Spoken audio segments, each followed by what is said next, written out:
And మీరు young డైరెక్టర్స్ని, upcoming డైరెక్టర్స్ని బాగా encourage చేస్తారంట చాలా వరకు. అంటే ఫర్ ఎగ్జాంపుల్ మేర్లపాక గాంధీ, ఆయన ఫస్ట్ సినిమా సూపర్ హిట్ ఇచ్చినా కూడా స్ట్రగుల్స్లో ఉన్నప్పుడు మీరు అతన్ని తీసుకొని మళ్ళీ మీ సినిమా ఇప్పించడంలో మీ పాత్ర చాలా ఉందని.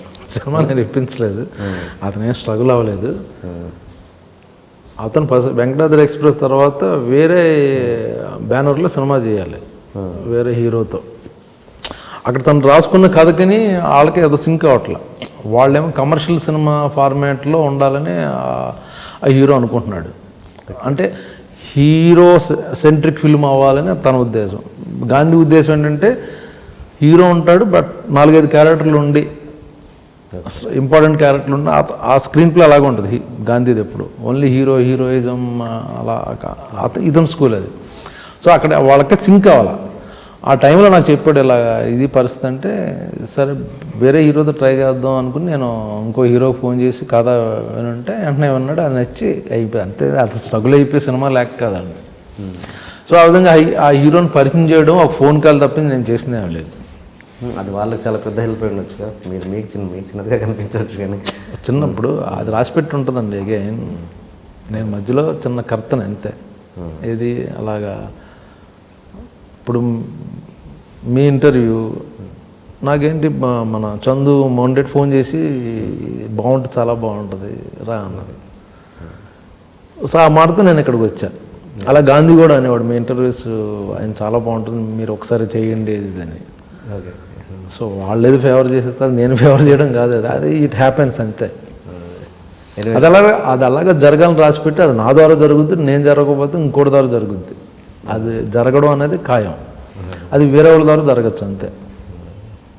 ఎనివే థ్యాంక్స్ అండి చందు గారు అండ్ మేర్లపాక గాంధీ గారు. మీ వల్ల బ్రహ్మగారు ఇప్పటివరకు నా ఇంటర్వ్యూ చూడలేదు, అయినా కూడా మీరు చెప్పడం వల్ల వచ్చింది. థ్యాంక్స్. అంటే గాంధీ గారు అని కాదండి, మీరు అంటే ఇండస్ట్రీలో టాక్ ఉంది, మీరు అప్కమింగ్ డైరెక్టర్స్కి డెఫినెట్గా సపోర్టివ్గా ఉంటారన్న విషయం అయితే ఆ టాక్ ఉంది. వాస్తవంగా అదే నిజంగా దాన్ని అందులో కూడా నాకు సెల్ఫిష్ అదే అనబోతున్నాను. ఎందుకంటే వాళ్ళు పైకి వస్తే గివ్ అండ్ టేక్ ఇది అంటే ప్లాన్ చేయను, కానీ ఈ ఫ్యూచర్ డైరెక్టర్స్ వాళ్ళే. అది సో వాళ్ళకి వాళ్ళు పాపం ఒక షార్ట్ ఎక్స్ట్రా చేయాలి, ఇలా టైం అయిపోయింది చెయ్యి, లేకపోతే ఒక డబ్బులు అయిపోయినాయి, ఒక రోజు ఎక్స్ట్రా డేట్ కావాలి మాకు ఇస్తామంటే చేస్తుంటాను. మనం ఇప్పుడు సపోర్ట్ చేస్తే వాళ్ళ పైకి వచ్చి మనకు హెల్ప్ చేస్తారు. ఆ ఉద్దేశంలోనే పాపం కొందరు నిజంగా మంచి డైరెక్టర్లు బాగా రాసుకుంటారు, వాళ్ళు ఫైనాన్షియల్ ప్రాబ్లమ్స్ ఉంటాయి. మనం లేదు నేను ఇన్ని రోజులే మాట్లాడాను, 5 రోజుల తర్వాత నువ్వు చేయాలనుకుంటే ఎక్స్ట్రా ఒక రోజు చెయ్యాలి అంటే దానికి నేను ఎక్స్ట్రా పేమెంట్ అడగడం తప్పు అనిపిస్తుంది నాకు ఎందుకో. వాళ్ళకి సోర్సెస్ ఉండవు, ఏదో చిన్న డైరెక్టర్ని చిన్న ప్రొడ్యూసర్ని మాట్లాడుకుని వస్తారు లో బడ్జెట్లో.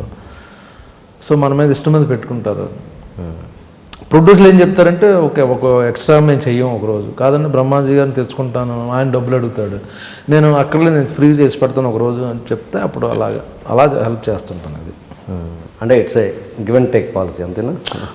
ఆ ఉద్దేశం కాదండి, బట్ నేను కూడా ఒకప్పుడు వచ్చాను, నాకు హెల్ప్ చేసిన వాళ్ళు ఉన్నారు. నాకు వంశీ హెల్ప్ చేశాడు కదా, కృష్ణవంశీ. అలాగే నేను హెల్ప్ చేయాలి. అది నేను స్ట్రగుల్ అయిపోయాను కాబట్టి వాళ్ళు కూడా స్ట్రగుల్ అవ్వని అన్న మెంటాలిటీ కాకుండా నేను స్ట్రగుల్ అయ్యాను, ఆ బాధ నాకు తెలుసు కాబట్టి ఇప్పుడు వచ్చే కుర్రాళ్ళకి ఆ బాధ మనం ఎందుకు అలా చేయాలి. ఒకప్పుడు అసిస్టెంట్ డైరెక్టర్స్ అంటే అంత పెద్ద గౌరవం ఉండేది కాదు. ఇప్పుడు మాత్రం ఖచ్చితంగా అసిస్టెంట్ డైరెక్టర్కి ఎంత వాల్యూ ఇస్తున్నారో అసిస్టెంట్ డైరెక్టర్ కూడా అంతే వాల్యూ ఇస్తున్నారు. ఎందుకంటే వాడు ఏ క్షణమైన డైరెక్టర్ అవుతారో తెలియని పరిస్థితిలో ఉన్నారు కాబట్టి. అంతేనా? అది చదువుకొని వచ్చి చాలామంది చదువుకున్నారు. సో దేనో ఆ టాలెంట్ ఉంది కాబట్టి రెస్పెక్ట్ వస్తుంది.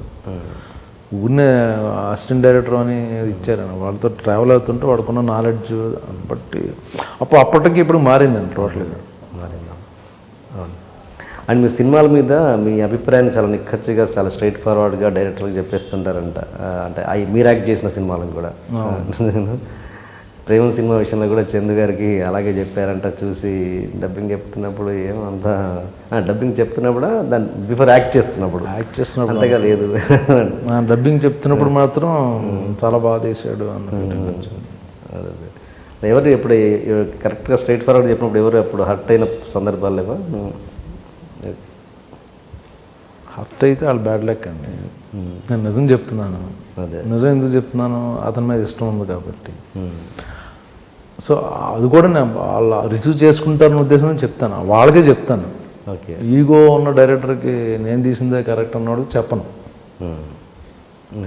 కొన్ని చెప్పడంలో ఒక్కోసారి దూరం అయ్యాను కాబట్టి వాళ్ళకి చెప్పడంలో ఉపయోగం లేదనుకుని నేను చెప్పను. ఇంకా ఇలా పేర్లు చెప్పకుండా ఎలాంటి సందర్భంలో జనరల్గా ఏదైనా పలానా సీక్వెన్స్ నచ్చదు, మాకు తెలిసి వర్కౌట్ అవ్వదని చేస్తున్నప్పుడు యాక్ట్ చేస్తా మేము ఆర్టిస్టులు డిస్కస్ చేసుకుని అబ్బాయి ఇది వర్కౌట్ అవ్వదని, అదేదో డైరెక్టర్ చెప్తే లేదు సూపర్ అంటాడు, బట్ తర్వాత వర్కౌట్ అవ్వదు అది.